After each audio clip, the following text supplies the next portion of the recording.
उपराष्ट्रपति जगदीप धनखड़ के कंबोडिया में पूर्वी एशिया शिखर सम्मेलन में उन्होंने हिस्सा लिया। वैश्विक खाद्य और ऊर्जा सुरक्षा पर दुनिया में बढ़ती चिंताओं को किया रेखांकित।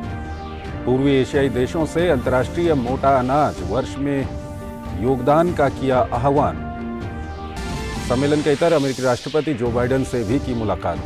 हिमाचल प्रदेश में विधानसभा चुनाव शांतिपूर्वक संपन्न, 74% से अधिक मतदान। सभी पार्टियों ने अपनी अपनी जीत का किया दावा। 8 दिसंबर को आएगा नतीजा।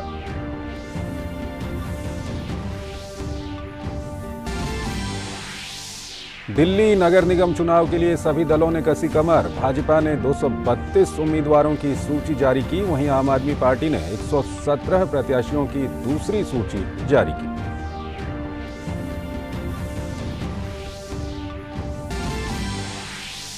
दिल्ली में वायु प्रदूषण का स्तर बहुत खराब श्रेणी में। बढ़ते प्रदूषण के कारण आसमान में छाई घनी धुंध। System of air quality and weather forecasting and research के अनुसार दिल्ली में AQI 320, वहीं नोएडा में AQI 341 दर्ज।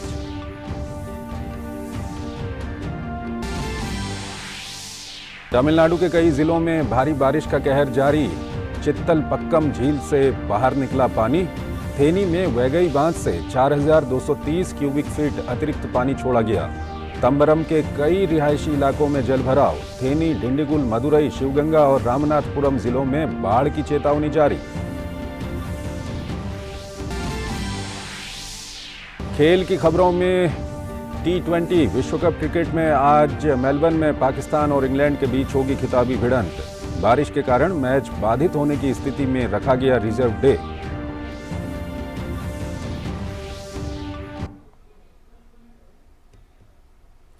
नमस्कार, डीडी न्यूज में आपका स्वागत है। मैं हूं चंद्रशेखर जोशी और आइए अब खबरें देखते हैं विस्तार से।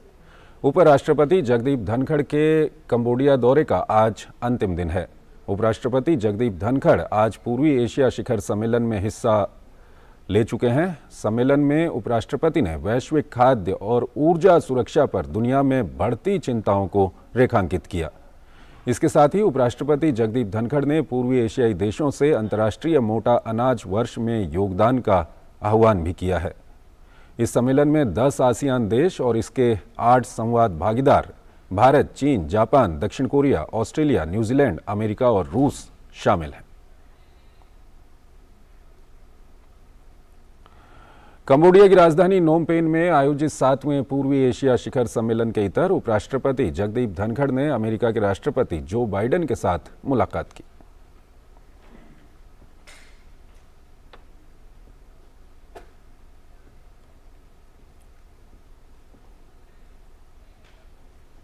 विदेश मंत्री डॉक्टर एस जयशंकर ने कंबोडिया के नोम पेन में 17वें पूर्वी एशिया शिखर सम्मेलन के इतर अमेरिकी विदेश मंत्री एंटनी ब्लिंकन से फिर मुलाकात की।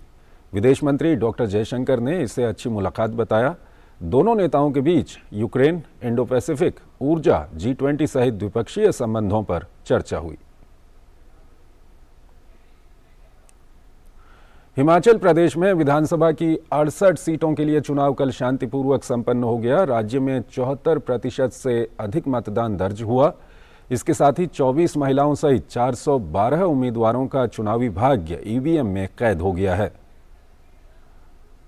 दून सीट पर सर्वाधिक 85.2%, जबकि शिमला शहरी निर्वाचन क्षेत्र में सबसे कम 62.53% मतदान हुआ। 2017 के विधानसभा चुनाव में मतदान प्रतिशत 75.57 था। वहीं मतगणना 8 दिसंबर को होगी। चुनाव में लोगों ने बढ़ चढ़कर अपने मताधिकार का इस्तेमाल किया। राजधानी शिमला से लेकर प्रदेश के ऊंचाई वाले बर्फ से ढके स्पीति तक लोगों ने सर्दी के बावजूद नई सरकार को चुनने के लिए मतदान किया। रक्षा मंत्री राजनाथ सिंह आज हरियाणा के झज्जर में पृथ्वीराज चौहान की प्रतिमा के अनावरण समारोह में शामिल होंगे। इस दौरान राज्य के मुख्यमंत्री मनोहर लाल खट्टर सहित कई गणमान्य नेता मौजूद रहेंगे। समारोह को लेकर पूरी तैयारियां की जा चुकी हैं। प्रधानमंत्री नरेंद्र मोदी G20 शिखर सम्मेलन में भाग लेने के लिए आगामी 14 नवंबर को इंडोनेशिया के बाली की यात्रा करेंगे। प्रधानमंत्री की यात्रा को लेकर इंडोनेशिया में भारत के राजदूत मनोज के भारती से खास बातचीत की हमारे संवाददाता अमृतपाल सिंह ने। एम्बेसडर मनोज कुमार भारती, दूरदर्शन समाचार से बात करने के लिए आपका बहुत बहुत धन्यवाद। सर, प्रधानमंत्री नरेंद्र मोदी यहाँ पहुँच रहे हैं सोमवार शाम को। प्रधानमंत्री प्राइमरीली G20 समिट में भाग लेने आ रहे हैं। कि इस लिहाज से कितनी महत्वपूर्ण है ये प्रधानमंत्री का इंडोनेशिया का ये दौरा?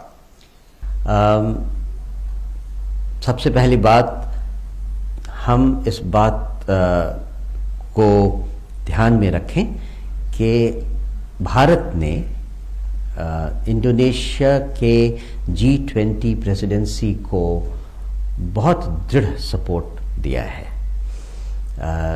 ये बहुत मुश्किल दौरा था जिसमें इंडोनेशिया की प्रेसिडेंसी होनी थी, और भारतीय सहायता और सपोर्ट को इंडोनेशिया की सरकार ने भी बहुत गंभीरता से लिया है और इसको एक्नॉलेज किया है।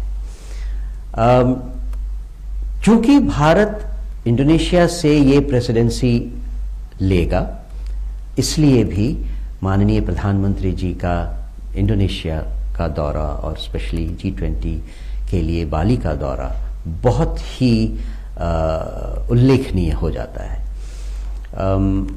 भारत ने कुछ दिन पहले ही जो अपनी प्रेसिडेंसी का लोगो लॉन्च किया है, प्रधानमंत्री के लिए ये भी एक अवसर होगा कि उसके बारे में पूरी दुनिया को G20 के देशों को बता सकें। इस बात का संकेत पूरे विश्व को देना चाहेंगे कि भारत अपनी वैश्विक विचारधारा को अपने पुराने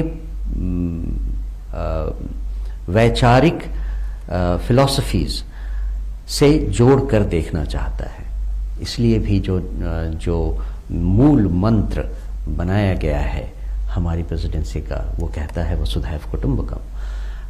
भारत ये बताना चाहता है कि जब हम अपनी प्रगति चाहते हैं तो हम विश्व की प्रगति को हमेशा ध्यान में रखते हैं।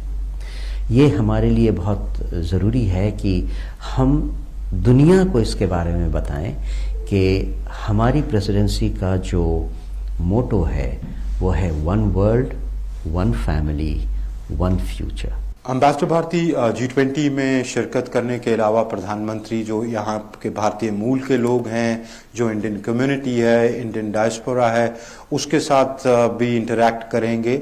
चूंकि माननीय प्रधानमंत्री जी यहाँ पे G20 समिट मीटिंग के लिए आ रहे हैं, इसीलिए बहुत ही कम समय के लिए वो यहाँ हैं, लेकिन फिर भी इस छोटे समय में भी उन्होंने भारतीय समुदाय के लोगों से मिलना अपना एक प्रोग्राम का हिस्सा रखा है। यह देखकर यहाँ का भारतीय समुदाय और भारतीय मूल का समुदाय बहुत उत्साहित है। पूरे इंडोनेशिया में इस बात की बहुत अच्छी जानकारी है कि भारत की साख विश्व में पिछले कुछ सालों में बहुत बढ़ी है। भारत की अपनी अर्थव्यवस्था में बहुत ज़्यादा सुधार आया है। इन सब के पीछे माननीय प्रधानमंत्री जी की नीतियों का और उनके इफेक्टिव कार्यान्वयन का बहुत बड़ा रोल है, जिसे सब यहाँ जानते हैं।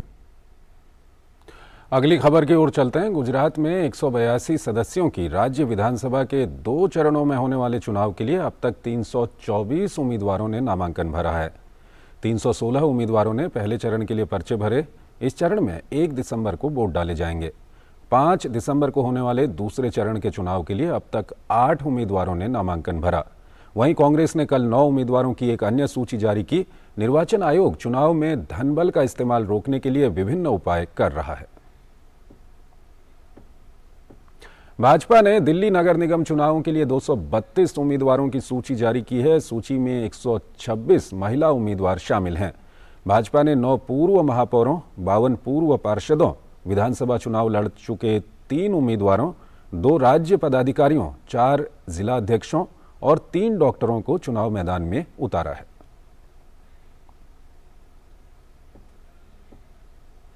दिल्ली नगर निगम चुनाव को लेकर आम आदमी पार्टी ने शनिवार रात अपने प्रत्याशियों की दूसरी सूची जारी कर दी। इस सूची में 117 प्रत्याशियों के नामों की घोषणा की गई है। इससे पहले शुक्रवार को आम आदमी पार्टी ने अपने प्रत्याशियों की पहली सूची जारी की थी, जिसमें 134 नामों की घोषणा की गई थी।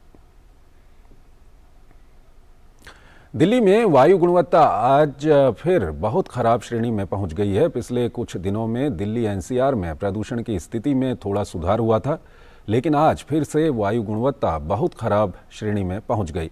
System of air quality and weather forecasting and research SAFAR के अनुसार दिल्ली में AQI 320 दर्ज किया गया, जो कि बहुत खराब श्रेणी में है। गौरतलब है कि वायु गुणवत्ता सूचकांक को 0 से 50 के बीच अच्छा, 101 से 200 के बीच मध्यम और 201 से 300 के बीच खराब माना जाता है। वहीं 301 से 400 के बीच के AQI को बहुत खराब और 401 से 500 के बीच गंभीर माना जाता है।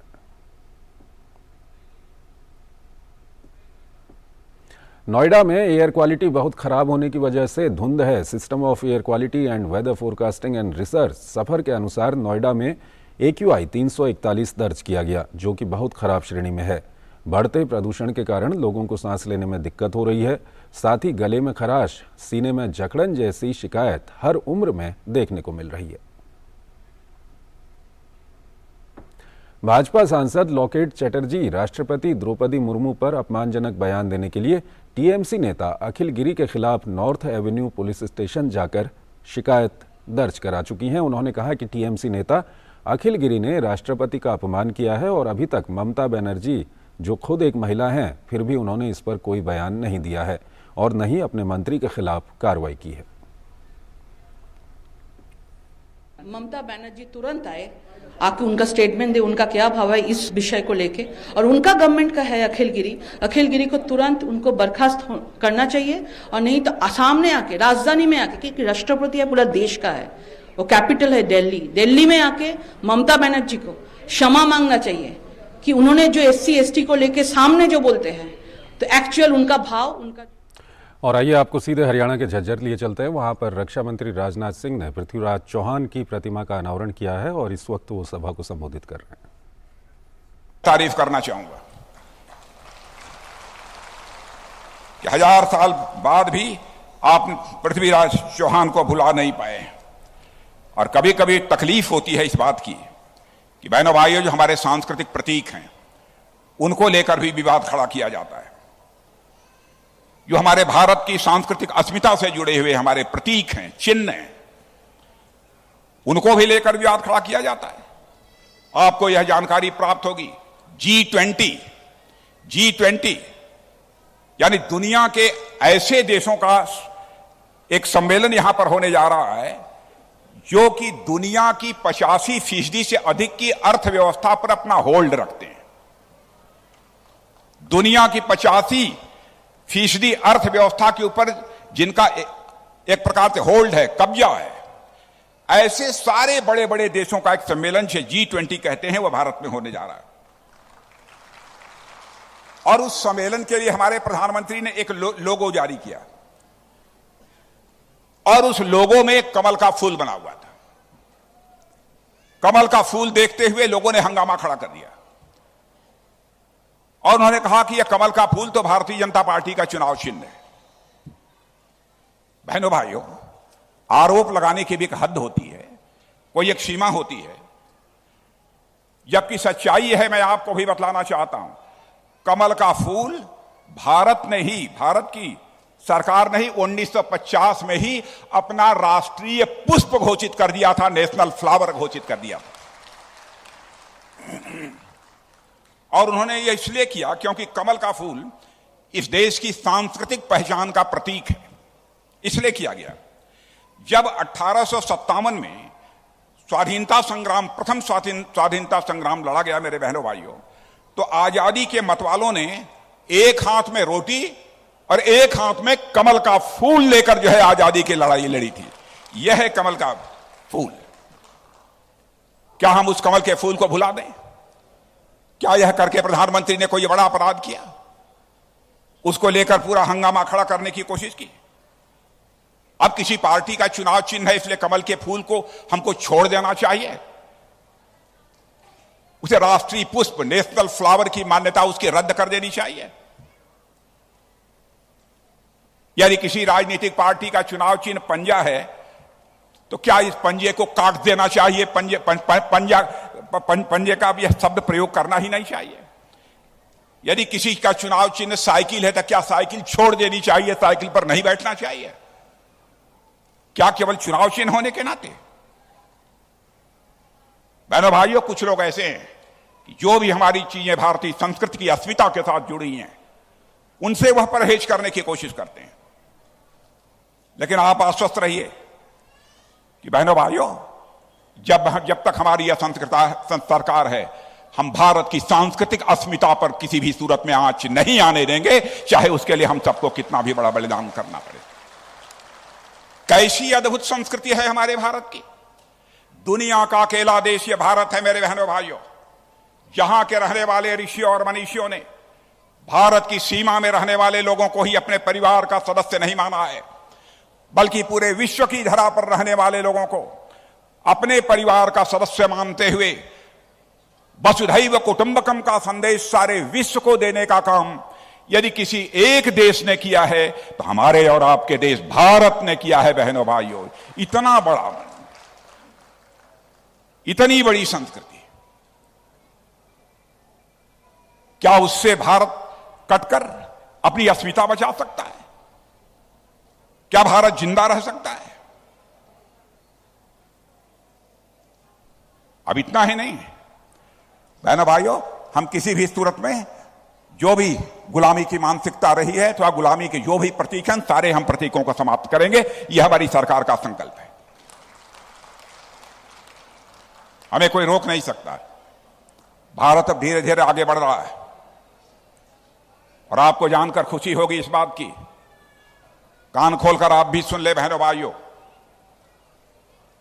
भारत के प्रति आपके मन के अंदर भी हृदय में गौरव का, स्वाभिमान का एक भाव पैदा होना चाहिए कि जो भारत अर्थव्यवस्था के आकार के मामले में 2014 के पहले 10वें 11वें स्थान पर था, 8 साल में ही वह करिश्मा यह हुआ है कि वह अर्थव्यवस्था के आकार यानी इकोनॉमी की साइज में वह हमारा भारत 10वें 11वें स्थान से जंप करके अब दुनिया के 5 बड़े देशों की कतार में आकर हमारा भारत खड़ा हो गया। और मैं आपको विश्वास दिलाना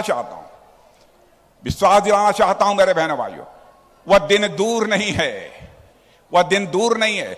8 से लेकर 10 वर्ष के अंदर हमारा यह भारत दुनिया की टॉप 3 अर्थव्यवस्थाओं में आकर खड़ा हो जाएगा। टॉप 3 अर्थव्यवस्थाओं में आकर हमारा भारत खड़ा हो जाएगा।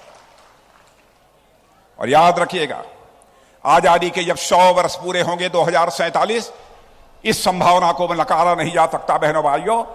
2047 आते आते अमेरिका को, चीन को पीछे छोड़कर इस संभावना को भी नकारा नहीं जा सकता कि भारत दुनिया की सबसे बड़ी अर्थव्यवस्था बन जाए, नंबर 1 पर यह भारत पहुंच जाए। तो आप रक्षा मंत्री राजनाथ सिंह को सुन रहे थे। उन्होंने हरियाणा के झज्जर में पृथ्वीराज चौहान की प्रतिमा का अनावरण किया और उसके बाद वो झज्जर के कुलाना में पृथ्वीराज चौहान की प्रतिमा का अनावरण किया और उसके बाद वो जनसभा को संबोधित कर रहे थे। एक छोटा सा ब्रेक लेते हैं।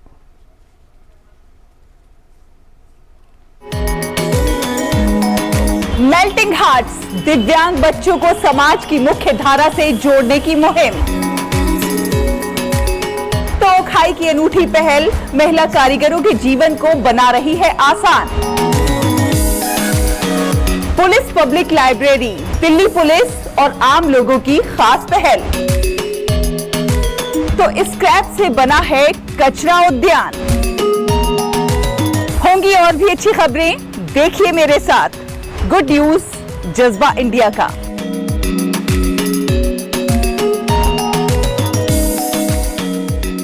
जम्मू कश्मीर में आतंकियों ने एक बार फिर गैर स्थानीय मजदूरों पर फायरिंग की है। आतंकवादियों ने अनंतनाग के राख मोमिन इलाके में 2 प्रवासी मजदूरों पर गोलाबारी कर दी है। इस घटना में दोनों मजदूर घायल हुए हैं, जिन्हें अस्पताल पहुंचाया गया है। पुलिस मामले की जांच कर रही है। इलाके की घेराबंदी की जा रही है। विश्व प्रसिद्ध पवित्र श्री बद्रीनाथ धाम के कपाट शीतकाल के लिए बंद होने की प्रक्रिया के तहत आगामी 15 नवंबर से पंच पूजाएं शुरू होंगी। धाम के कपाट 19 नवंबर को शीतकाल के लिए बंद हो जाएंगे। बद्रीनाथ केदारनाथ मंदिर समिति के मुताबिक बद्रीनाथ धाम के कपाट शीतकाल के लिए बंद होने का कार्यक्रम पंच पूजाएं 15 नवंबर से शुरू हो जाएंगी। 15 नवंबर को सायंकाल के बाद गणेश जी के कपाट बंद कर दिए जाएंगे। आदि केदारेश्वर को 16 नवंबर को समाधि रूप देकर कपाट बंद किए जाएंगे। 17 नवंबर को खड़ग पुस्तक पूजन के बाद वेद ऋचाओं का वाचन बंद हो जाएगा। माता लक्ष्मी की 18 नवंबर को पूजा अर्चना की जाएगी। 19 नवंबर को रावल स्त्री भेष धारण कर माता लक्ष्मी को बद्रीनाथ के समीप प्रतिष्ठित करेंगे। इससे पहले उद्धव कुबेर मंदिर परिसर में आ जाएंगे। इसी दिन शाम 3:35 पर बद्रीनाथ धाम के कपाट शीतकाल के लिए बंद हो जाएंगे। तमिलनाडु के कई जिलों में भारी बारिश का कहर जारी है, जिससे कुछ जगहों पर जलभराव हो गया है। तमिलनाडु के कोयम्बटूर में भारी बारिश हुई, जिसके बाद डैम से पानी ओवरफ्लो हुआ। बीते कई दिनों से बारिश के बीच तमिलनाडु के कई जिलों में स्कूल बंद हैं। राज्य में भारी बारिश ने लोगों के लिए मुश्किलें पैदा कर दी हैं। इस साल चेन्नई में भारी बारिश से पिछले 30 साल का रिकॉर्ड टूटा है। लगातार हो रही भारी बारिश की वजह से चेन्नई के विभिन्न इलाकों में भी जलभराव हुआ।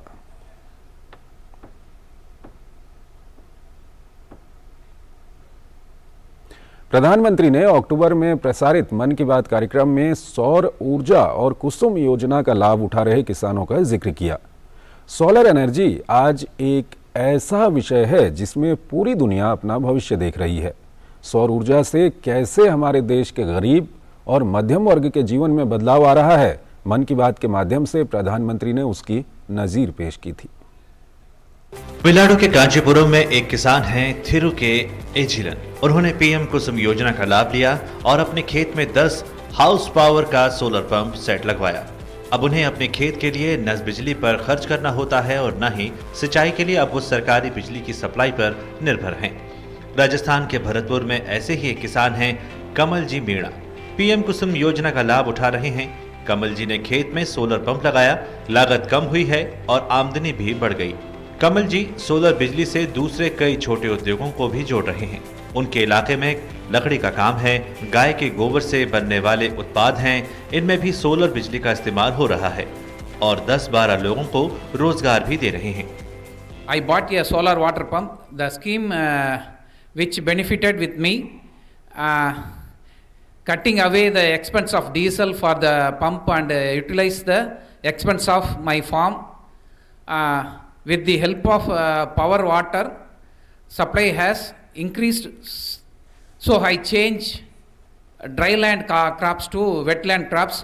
सबसे बड़ी बात यह है कि सौर ऊर्जा से पहले केवल मोटर ही चलती थी। अब जो यूएसपीसी जो कंट्रोलर है उससे मोटर के साथ साथ में कई इम्प्लीमेंट लगा के अच्छा व्यवसाय भी किया जा सकता है।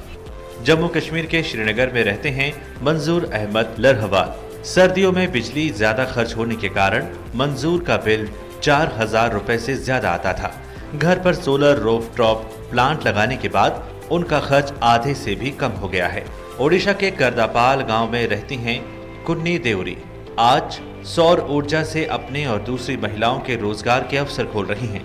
आदिवासी महिलाओं को सोलर रीलिंग मशीन पर सिल्क कताई करना सिखाती हैं।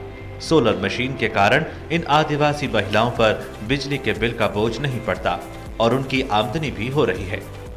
हमने 5 किलोवाट का ये प्लांट लगवाया है, तो मेरी बिल पहले आती थी तकरीबन 4000 रुपये महीने की, तो अभी इसके बाद मेरी बिल आ गई है 1900, तो तकरीबन 50% का फायदा हो गया है। यहाँ पर जो ट्रैवल एरिया ना, यहाँ पे पावर कट बार हो रहे थे, बिजली ज़्यादा नहीं मिल पा रहे थे और सोलर पावर में हम लोग 24 घंटे तक बराबरी काम कर रहे थे, तो पावर कट नहीं हो रहा था। छोटा सा मशीन कहाँ से भी हम लोग को बैठे के काम कर रहे थे, तो बहुत अच्छा लगा वो मशीन।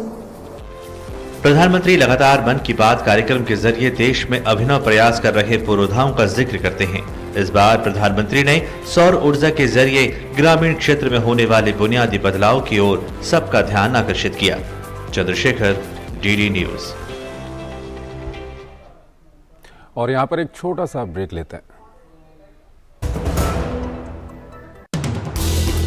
हर दिन हर पल बनती खबरें, बदलती दुनिया, हम लेकर आते हैं आपके लिए बड़ी खबरें, संपूर्ण कवरेज, ताकि आप रहें खबरों के बीच हमारे साथ। मिड डे प्राइम हिंदी सोमवार से शुक्रवार दोपहर 1 बजे सिर्फ डीडी न्यूज पर।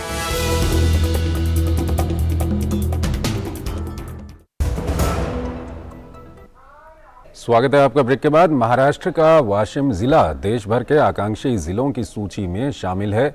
वाशिम जिले के पिछड़ेपन को मिटाने के लिए नीति आयोग जिले में विभिन्न विकास कार्य कर रहा है। मृदा एवं जल संरक्षण विभाग ने रिचार्ज पीट के माध्यम से घटते जल ग्रहण क्षेत्र में भूजल स्तर को ऊपर उठाने की योजना बनाई है और वाशिम जिले में लगभग 150 ऐसे रिचार्ज पीट बनाने की योजना बनाई गई है और उनमें से 80 रिचार्ज पिट बनाए गए हैं।